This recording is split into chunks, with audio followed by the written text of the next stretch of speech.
அதாவது இந்த 2026 வந்து அதான் 4 முனை போட்டி அந்த மாதிரி இருக்கு. அதிமுக, திமுக, அப்புறம் வந்து நாம் தமிழர், அதுக்கப்புறம் வந்து தாவேகா அப்படின்னு சொல்லிட்டு 4 கட்சி வந்திருக்கு. வெற்றி வாய்ப்பு வந்து யாருக்கு இருக்கும்னு நீங்க நினைக்கிறீங்க? என்னை பொறுத்த வரைக்கும் வெற்றி வாய்ப்பு கொஞ்சம் இழுபறியாக தான் இருக்கும். ரொம்ப க்ளோஸாக போகும். டிஎம்கே ஏடிஎம்கேக்குள்ளே தான் மோஸ்ட்லி எனக்கு தெரிஞ்சு. இருமுனை போட்டி அதிமுக, திமுக தான் அப்படின்னு சொல்றீங்க. கண்டிப்பாக கண்டிப்பாக என்ன நம்ம புதுசாக கூட வரலாம், அதெல்லாம் கொஞ்சம் சொல்ல முடியாது. ஆனால் டிஎம்கே ஏடிஎம்கே ரெண்டில் ஏதோ ஒன்று கண்டிப்பாக வரும். Okay bro, super bro, thank you. அதாவது ஏடிஎம்கே ஆட்சிக்கு வந்தால் கொடுப்பாங்க அப்படின்றது நானும் பார்த்துருந்தேன். ஓகே. ஆனால் வந்து ஒரு சின்ன சேஞ்சஸ் இருக்குது. பிஜேபி வந்து பீகாரை பொறுத்த வரைக்கும் என்டிஏ ரூலிங் பவரில் இருந்தது. அவங்க வந்து கொடுத்துட்டு ஓட்டு கேட்டாங்க.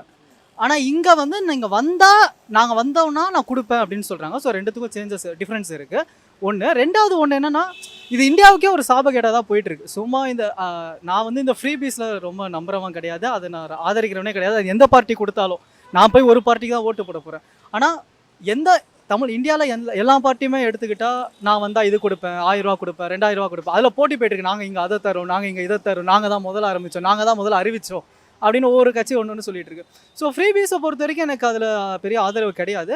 ஆனால் அவங்க வந்தால் கொடுப்பாங்களான்றது எனக்கு தெரிஞ்சு ஒரு சிக்கலானது தான் இருக்குது. ஏன்னா அவங்க வந்தால் கொடுக்கக்கூடிய நிலமையில எனக்கு தெரிஞ்சு தமிழ்நாட்டோட ஃபினான்ஷியல் சுச்சுவேஷன் இல்லை.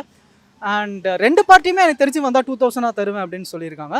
ஸோ லேடிஸை பொறுத்த வரைக்கும் அதுவுமே எந்த லெவலுக்கு சாத்தியமாக இருக்க போகுதுன்றது தெரியல. ஆனால் எந்த விதத்தில் ஒன்று பார்க்கணும் அப்படின்னா, ஏடிஎம்கே ஒரு பாயிண்ட் சொல்கிறாங்க. என்னென்னா, நாங்கள் கோவிட் டைமே நாங்கள் வந்து பார்த்தோம், அதே ஹேண்டில் பண்ணோம். இப்போ சிச்சுவேஷன் மோசமாக இருந்தாலும் நாங்கள் அந்த டைம் ஹேண்டில் பண்ணனால எங்களுக்கு எப்படி பண்ணணும்னு தெரியும், அவங்க சரியாக பண்ணலைன்ற ஒரு ப்ளேமை சொல்கிறாங்க.